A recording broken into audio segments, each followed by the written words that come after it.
Então vamos pensar no seguinte, querido. O que é o instrumento musical sem o instrumentista? Olha aquela bateria ali. Ela ali está enfeitando. Ali ela é um enfeite. Se começar a sair som dela agora, nós vamos impor as mãos e orar porque está acontecendo alguma coisa esquisita. Porque ele ali é um enfeite. O seu violão é um enfeite. Ele não toca sozinho. É por isso que a sua vida é que tem que ser consagrada. Então o que acontece? Você toca louvores ao Senhor com o seu violão. Mas de repente tem uma música que é uma música secular. E geralmente a pergunta que é feita é assim: pastor, eu posso ouvir música secular? É pecado ouvir música secular? Não, desde que ela não vá em desencontro aos princípios do Deus que nós adoramos. Eu não vou cantar e nem tocar uma música que vai contra os princípios de Deus, né? Você citou aí Legião Urbana e tem tantos outros. E então deixa eu trazer para o meu caso para você entender. Eu fiz o curso de licenciatura em música e graduação em piano lá pela Universidade Federal. Os meus 4 anos de graduação em piano do curso superior são músicas que vão do período barroco até a música do século XX. E eu estudava no piano que eu estudava os hinos para eu tocar na igreja. Você entendeu? Agora eu precisava de consagração, e eu preciso de consagração, dia após dia, dia após dia. Tá? Dentro desse repertório tinham músicos cristãos, tinha Bach, por exemplo. Nós somos obrigados, nos 4 anos de curso superior, executar as obras de Bach. Mas os outros não. A gente executa Mozart, que foi um homem completamente profano. Mas a gente não tem o texto. Aí você fala assim, mas tem música popular que o texto vai contra os princípios de Deus. Aí você não deve nem usar o violão, nem sua voz. E nem ouvir. Porque a sua vida é que tem que estar em santificação, sua vida é que tem que estar em consagração. Porque o instrumento em si, sem o instrumentista, ele não é nada. É por isso que nós somos instrumentos nas mãos do instrumentista maior, que é Deus. Ele é um instrumentista e nós somos apenas instrumentos. Tudo acontece na nossa vida porque Deus põe a mão. Você concorda? Porque Deus põe a mão, não é?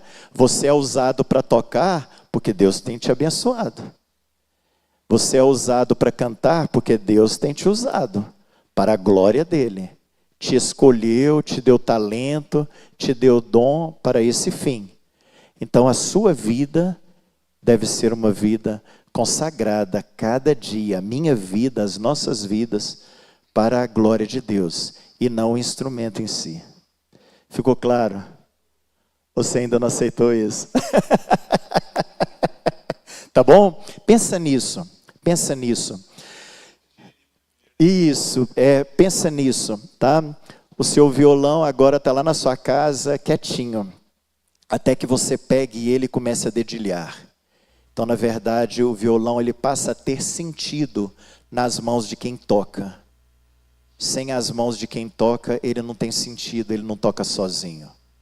Então, os seus dedos são consagrados, os seus lábios são consagrados. A sua mente, seu coração são consagrados a Deus.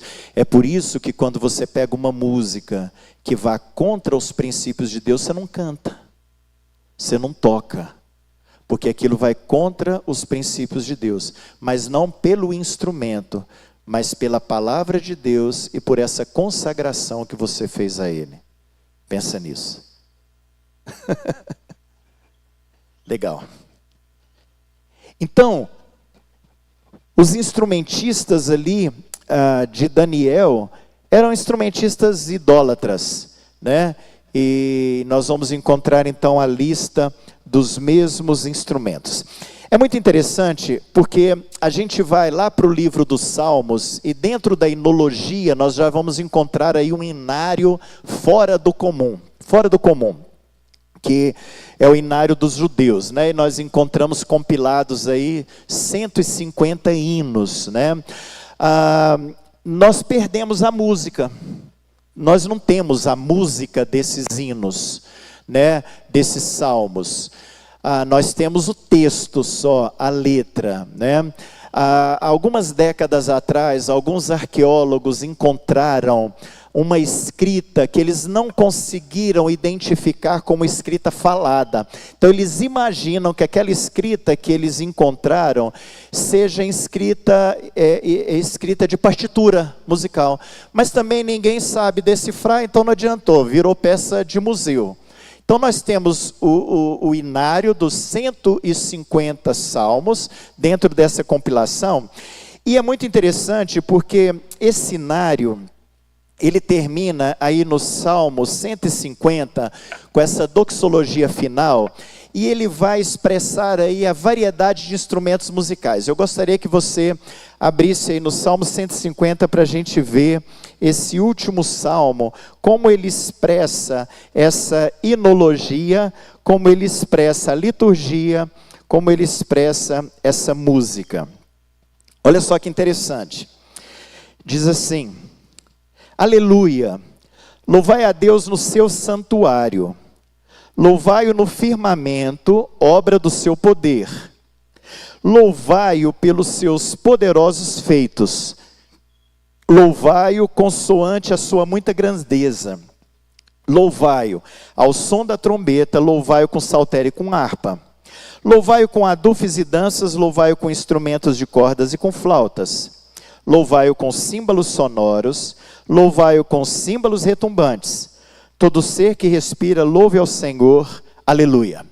É muito interessante esse salmo, porque o versículo 1 e o versículo 2, eles vão falar sobre o louvor, né? Louvai a Deus no seu santuário, louvai-o no firmamento, obra do seu poder, louvai-o pelos seus poderosos feitos, e louvai-o consoante a sua muita grandeza.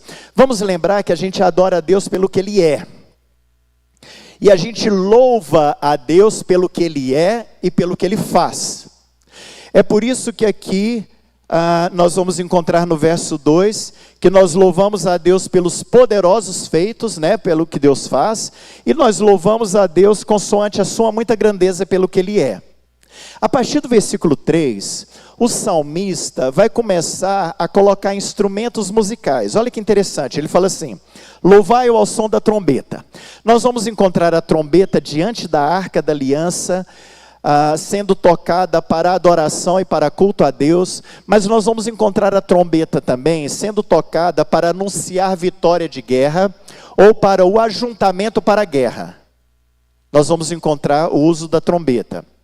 Aí ele diz: louvai-o com saltério e com harpa. O saltério e a harpa eram instrumentos caseiros. Vamos lembrar de Davi. Davi era um adolescente, lá na casa de Saul, na casa real, Deus tinha tirado o espírito dele, e ali estava um espírito satânico, demoníaco, atormentando a vida de Saul. Lembra disso? E aí Saul devia estar assim, arrebentando com o palácio, com a casa real. Um funcionário lá fala assim: olha, seu rei, o senhor podia trazer alguém para tocar a harpa aqui. Por que esse rapaz falou: seu rei, traga alguém para tocar a harpa? Porque dentro da musicoterapia, a harpa é instrumento que acalma.